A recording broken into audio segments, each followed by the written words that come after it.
India का UPSC उसकी 2.5 लाख की फीस को हम 7,500 में कर दिए और सेम। बहुत बढ़िया, वेरी गुड। और इंडिया के सबसे बेस्ट टीचर के साथ जो भी हैं वो अपने सब्जेक्ट में उससे बेस्ट इंडिया में कोई नहीं। और इतना के बावजूद ऐसे हम लोग को लगता होगा 7,500 बहुत कम है।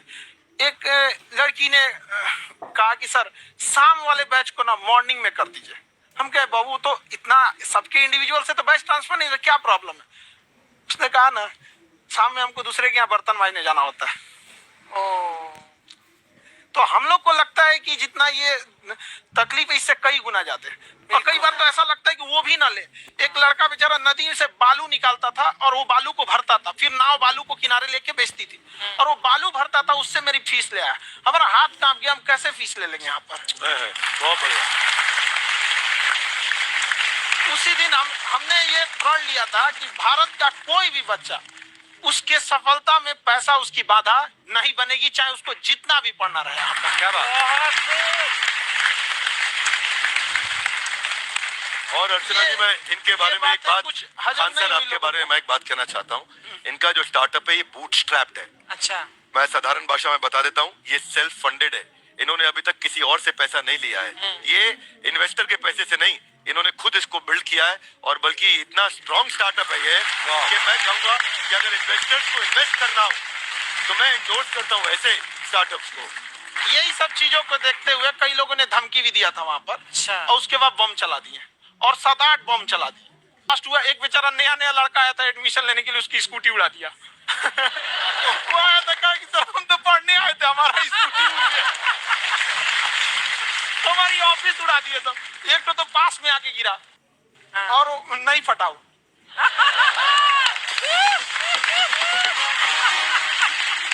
बाद में बहुत सारे लोग धमकियां दिए, लेकिन कहते हैं ना सूरज कितना भी तेज चमक ले समंदर नहीं सुखा सकता। वाह वाह, क्या बात है।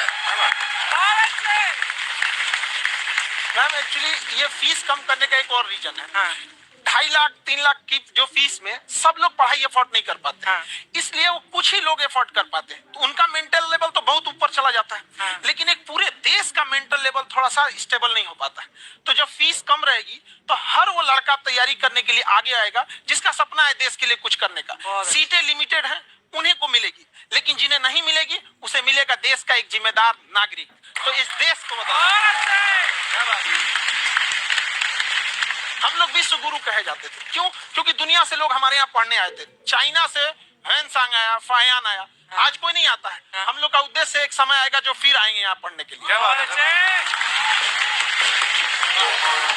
पर आप देखो अर्चना जी, सबसे ज्यादा IPS IAS बिहार से निकलते हैं। आप देखो पढ़ाई लिखाई में पॉलिटिशियन बहुत बड़े बड़े निकले हैं। अब तो ऐसा नहीं है, ऑप्शन भी नहीं है वहाँ पे, इंडस्ट्री नहीं है, खेती करेगा तो कोई खास वो नहीं रहे, ऑप्शन भी नहीं है। सही बात है।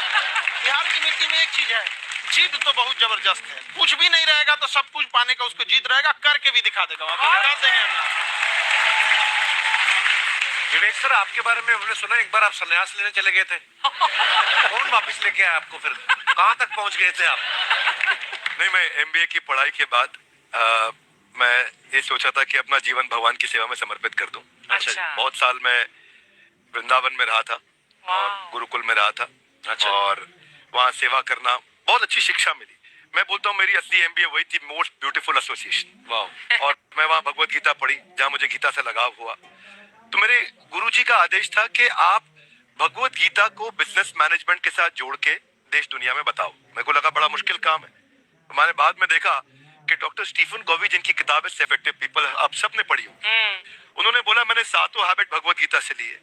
और हमारे देश के लोग ऐसे हैं जो मेरी किताब पढ़ते हैं, जो कि 3.5 मिलियन कॉपीज बिक चुकी है, और भारत में भगवत गीता नहीं पढ़ते। तो मुझे लगा कि मैं गीता विद मैनेजमेंट के ऊपर आकर के बातचीत करूं। मुझे लगा बहुत कठिन होगा, पर मेरे गुरुजी का आदेश था कि कठिनाई तक दिखेगी जब कठिनाई को देखोगे। तो एक छोटा उन्होंने मुझे पूछा कि इस कमरे में लाल रंग कितनी जगह है, देखो आप भी एक बार जरा देख के बताओ। कुछ 7-8 जगह लाल रंग दिख रहा है यहाँ पे आपको? 1 ये 2 वो लाल रंग टी शर्ट पे, 3 4 5 ये लाल हो गया, 6 उधर लाल हो गया, 7 एप्पल लाल, बिल्कुल ठीक 7। पर जब आप लाल रंग ढूंढ रहे थे तो क्या आपको हरा रंग दिख रहा था? Yes no. लाल रंग ढूंढ रहे थे तो क्या आपको काला रंग दिख रहा था? Yes no. नो। जिंदगी भी ऐसी है, जो ढूंढोगे वही मिलेगा, बाकी कुछ नहीं मिलेगा। तो उन्होंने कहा कि आप